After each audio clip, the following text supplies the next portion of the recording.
सबसे पहले देव के देव महादेव के चरणों में प्रणाम करतानी, माँ भवानी के चरणों में प्रणाम करतानी। जितने हमारे गुरु बहना गुरु भाई बानी लोग सब लोगों को हाथ जोड़ के प्रणाम करतानी। हंसते रही लो, गाई लो, बजाई लो, झूमी लो। एक दिन के बाद बा हमारे भोले बाबा गौरा मैया से का कहतानी, आ गौरा मैया नैहर जातानी तब भोले बाबा का कहतानी सुन लोग। कोई सोनया दत लगा के गइलू नैहर ये गौरा। जय हो कहतानी भोले बाबा, ए गौरा कैसन आदत लगा के नैहर गइलू। कोई सोनया दत लगा के गइलू नैहर ये गौरा।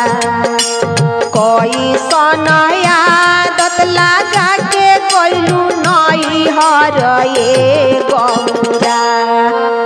ए गौरा एक पल लागे नाही मनमा, ए गौरा एक पल लागे नाही मनमा, ए गौरा।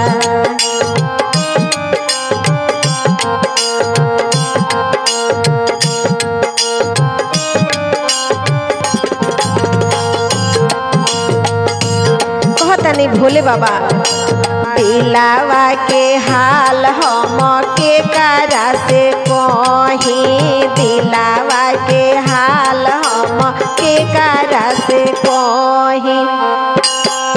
आ तोहरा बिना गौरा हो कैसे हम रही, तोहरा बिना गौरा हो कैसे हम रही।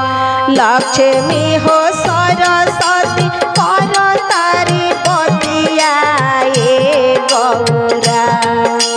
लक्ष्मी हो सरस्वती कर तारी बतिया ए गौरा। बंद बताव ताटे फोनावा ए गौरा, बंद बताव ताटे फोनावा ए गौरा। कोई सोनया दत लगा के गइलू नैहर ये गौरा। कोई सोनया दत लगा के गइलू नैहर ये गौरा। भोले बाबा कहतारा ने गौरा कैसन आदत लगा के चल गइलू। लक्ष्मी सरस्वती बात करता लो लेकिन हमार फोन नहीं लागत।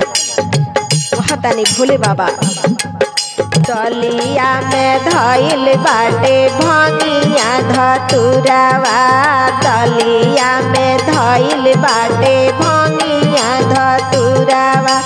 के कारा से कही के बिसवाई हम भंगिया, के कारा से कही के बिसवाई हम भंगिया। एको पल बिसरे ना तोहरी सुरतिया ए गौरा। जय हो एको पल बिसरे ना तोहरी सुरतिया ए गौरा।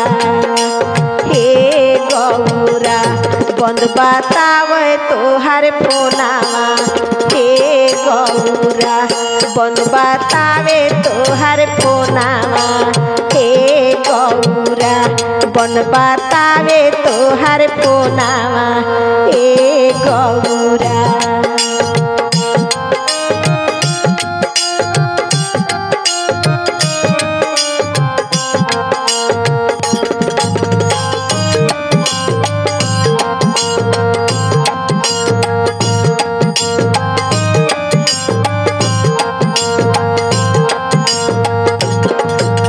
कोई सोनया दत लगा के गइलू नैहर ये गौरा।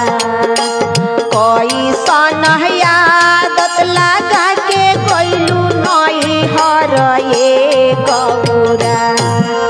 हे गौरा एक पल लागे नाही मनमा, ए गौरा एक पल लागे नाही मनमा।